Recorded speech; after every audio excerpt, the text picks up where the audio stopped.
Assalamualaikum warahmatullahi wabarakatuh. Di video sebelumnya kita sudah bahas tentang data link layer dan juga dua sublayer di data link yaitu logical link control dan juga media access control. Nah, sekarang kita akan bahas beberapa topologi yang ada di dalam jaringan komputer. Jadi yang di layar ini ya terkait dengan topologi ini saya screenshot dari Kamus Besar Bahasa Indonesia dari Kemdikbud ya. Katanya topologi itu adalah susunan dan keterkaitan komputer dalam jaringan komputer. Jadi bagaimana masing-masing komputer, masing-masing node itu terhubung satu dengan yang lainnya, bentuknya seperti apa, susunannya seperti apa, itu yang disebut dengan topologi.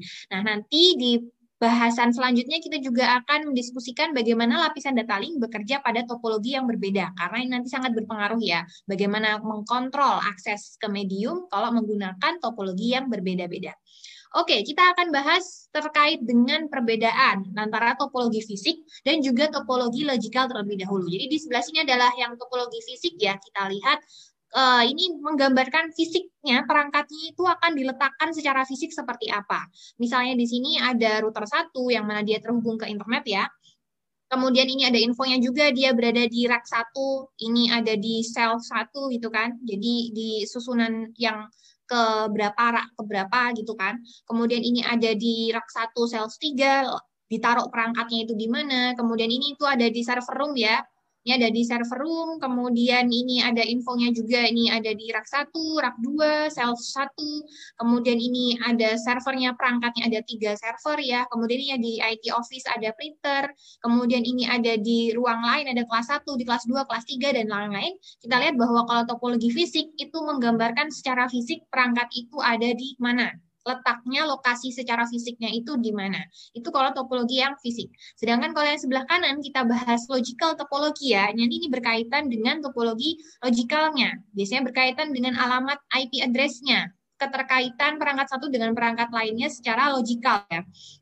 Kita lihat di sini misalnya ini ada di perangkat R1 terhubung dengan switch 1, dia menggunakan port atau dia di sini portnya itu gigabit Ethernet nomornya 020 dan di sini terhubung ke gigabit Ethernet 01. Kemudian ini ada dalam jaringan 192.168.10.0/24 ya. Kemudian ini ada di jaringan beda lagi nih 192.168.11.0. Ini ada di masing-masing juga ada di jaringan yang berbeda gitu kan. Jadi kita lihat kalau topologi logikal atau logical topologi di sini dia berkaitan dengan bagaimana perangkat itu nanti berkomunikasi secara logikalnya. Kita akan bahas beberapa topologi. Yang pertama adalah beberapa topologi di WAN atau Wide Area Network. Itu pertama adalah topologi point to point. Jadi point to point ini terlihat simpel ya, terlihat sederhana. Ada dua router yang terhubung point to point ya. Satu router terhubung dengan satu router lainnya. Jadi ini adalah topologi wide area network yang paling umum dan paling simple, di mana dia adalah link permanen antara dua endpoints ya. Di sini permanen satu aja. Itu adalah topologi yang point to point. Kemudian ada topologi, oh ya ini masih berkaitan dengan point to point. Jadi node ini tidak berbagi media dengan host lainnya ya. Ini ada satu kabel. Ini juga ada kabel serial ya yang warnanya merah seperti ini yang namanya kabel serial. Dia terhubung antara dari node 1 ke node 2. Dia tidak terhubung ke node 3, node 4, dan lain-lain ya. Secara terlihat seperti ini, dia point to point. Jadi karena dia hanya terhubung dari node 1 ke node 2 saja, tidak berbagi dengan media-media lainnya, maka protokol di data linknya itu cukup simpel ya. Misalnya saja ketika dia menggunakan komunikasi serial yang point to point, dia tidak perlu destination address. Kenapa tidak perlu destination address? Karena ya jelas ujungnya di node 2. Ngapain kita kasih alamat lagi kalau udah jelas node-nya itu ujungnya cuma satu perangkat ya, kita nggak perlu kasih alamat lagi karena sudah pasti kalau kita kirim lewat media itu yang diterima akan di ujung sana itu pasti adalah di node 2 gitu. Jadi itu contoh untuk simpelnya ya kalau di komunikasi serial point to point. Bisa aja load itu tidak terhubung secara fisik ya. Jadi kita lihat di sini dia melalui suatu network tertentu yang mana network ini kalau kita perbesar kita lihat isinya ada beberapa perangkat itu kan ada banyak perangkat, tapi secara logikal dia tetap namanya itu point to point ya. Jadi secara logikal kita anggap tetap dia itu terhubung node satu dengan node lainnya. Dia di sini kita semacam abaikan seperti itu karena dia bisa berkomunikasi seolah-olah ini adalah point to point secara direct, meskipun sebenarnya di sini dia melewati beberapa perangkat fisik lainnya.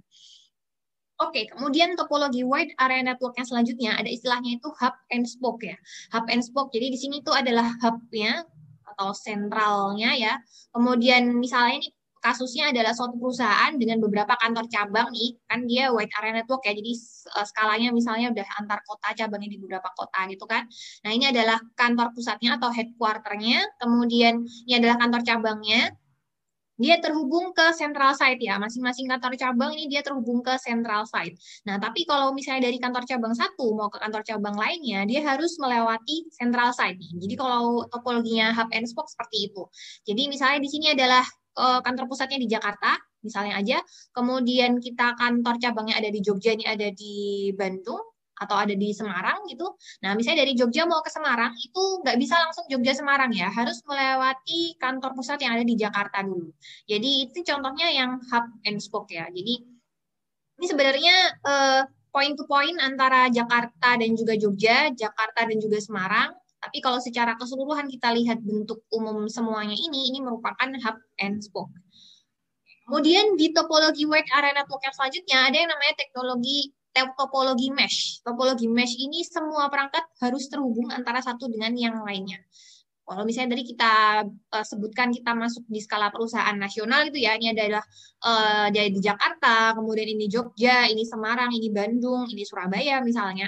Nah, itu semuanya itu terhubung satu dengan yang lainnya. Jadi Jogja terhubung ke Jakarta, Jogja terhubung ke Surabaya, Jogja terhubung ke Semarang, Jogja terhubung ke Bandung. Begitu juga masing-masing ini ya, semuanya saling terhubung. Nah, jadi dia itu availability-nya cukup tinggi. Kenapa? Karena kalau ada satu link yang rusak, misalnya nih Jogja-Jakarta linknya rusak ya, kita putus gitu. Nah, dia masih bisa terhubung ke Jakarta melalui link lainnya. Misalnya dia mau lewat Bandung dulu atau lewat Semarang dulu atau lewat Surabaya dulu gitu. Jadi ini availability-nya cukup tinggi. Tapi karena semuanya masing-masing terhubung nih satu dengan yang lainnya, maka biayanya juga mahal. Kita harus menyiapkan link ke masing-masing kota gitu kan, masing-masing kantor cabang lainnya dan juga kantor pusat, sehingga dia cukup mahal ya, karena kita harus mengelola banyak koneksi seperti itu. Jadi administrasinya juga signifikan. Jadi sebenarnya dia itu pada dasarnya adalah link point to point. Jadi di sini terhubung point to point ke Semarang, point to point ke Bandung, point to point ke Jakarta, tapi kalau kita lihat secara keseluruhan, secara semua dalam satu jaringan ini, dia termasuk yang topologi mesh. Itu adalah beberapa topologi di wide area network. Nah, sekarang kita akan bahas topologi yang di local area network ya. Jadi kalau di lokal berarti dalam satu gedung misalnya, atau dalam satu perusahaan tidak ke kantor cabang, itu udah wide area network ya kalau udah di luar kota seperti itu. Jadi ini adalah contoh yang topologi local area network. Ada beberapa bentuk di sini ya. Kalau yang umum digunakan adalah yang star topologi atau yang extended star topologi. Jadi kalau extended ini, misalnya ini satu star, ini star yang kedua, itu masing-masing star terhubung dengan satu link ini ya. Ini contoh extended star topologi. Ini sangat mudah digunakan karena dia scalable. Mau kita tambah cabang satunya tinggal nambah satu koneksi lagi ke sini misalnya, mau nambah lagi di sini, jadi cukup scalable ya. Kemudian juga mudah untuk di troubleshoot. Ini cukup mudah untuk di troubleshoot. Kemudian ini adalah bentuk topologi lainnya untuk legacy Ethernet.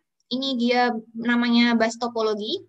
Kemudian kalau token ring ya, dia ini topologinya ring ya. Seperti ring itu lingkaran ya, cincin. Dia muter nanti komunikasinya dari sini ke sini ke sini muter seperti itu. Nah, ini adalah topologi yang bus. Itu adalah beberapa contoh topologi yang ada di jaringan komputer. Nanti kita akan bahas selanjutnya terkait media akses kontrol di video selanjutnya. Terima kasih. Wassalamualaikum warahmatullahi wabarakatuh.